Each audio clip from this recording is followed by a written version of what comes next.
Hi folks, it's Dr. Christine Sauer again here again. Could intermittent fasting improve GERD, heartburn basically symptoms, gastroesophageal reflux disease? Now, this is a problem because it's very, very common. And as I said in the study, there's concern about the long-term side effects of the drugs used to manage GERD. If for normal people, for most people, it is proton pump inhibitors, and they cause significant vitamin deficiencies, especially B12, but also magnesium and other minerals.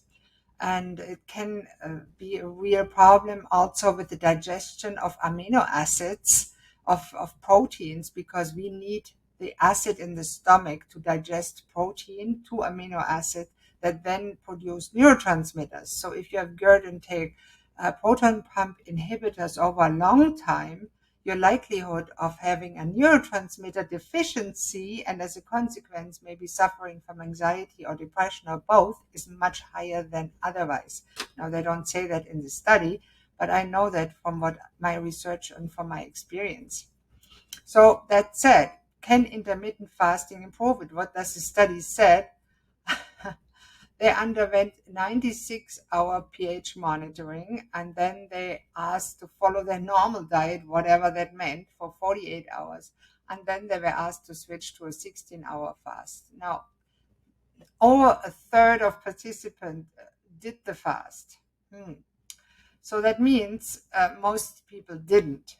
And those who followed the regimen experienced a mild reduction. Well, that's really not much. So absolutely, if obesity is your problem, I'm a fan of intermittent fasting, variable intermittent fasting. Dr. Jason Fung in Toronto has done very good research about it. I'm a fan. You can definitely contact me and join my weight loss challenge in January, or contact me and just book an appointment to talk about your challenges. Now, what do I think about GERD, gastroesophageal reflux disease? What I think about it, it's a malfunction of a sphincter. It's not the acid's fault. I can't say that enough. It's not the acid's fault.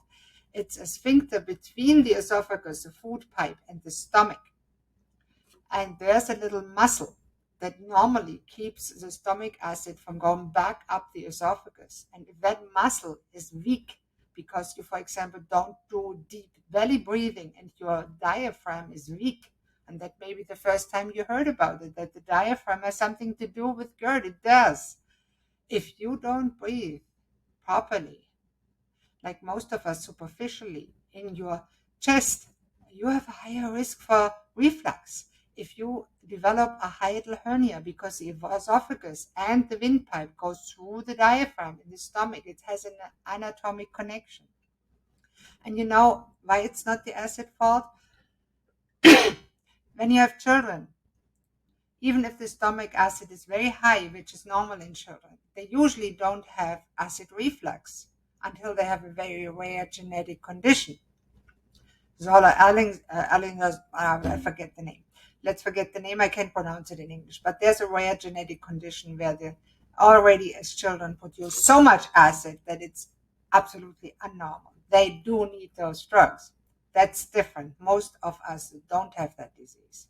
And the acid level in the stomach is high in childhood and goes down with age. But most people with gastroesophageal reflux disease or GERD or heartburn are older, and most are overweight.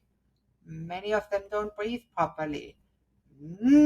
Maybe that makes sense. So always use your thinking and common sense, and often simple things like putting a few bricks or wood blocks under your head of your bed to elevate your head of your pillow where you sleep on, so you are a little bit on a slant when you're sleeping, makes the acid stay overnight in your stomach and ends your reflux problem. That often is enough, and you don't need the drugs. Now, if you have been taking proton pump inhibitors for a long time, don't suddenly stop. There's a rebound effect. You'll get so much acid that you get problems. You have to very slowly taper them off. And you can definitely book an appointment, talk with me about how to do that safely, securely, and then substitute the vitamins and amino acids that you maybe have been missing. That said, intermittent fasting does not significantly improve GERD symptoms. There's other ways to do so, and it's not the acid's fault at all. Alrighty, that said, have a wonderful day, and I hope we'll talk sometime to each other. Bye bye.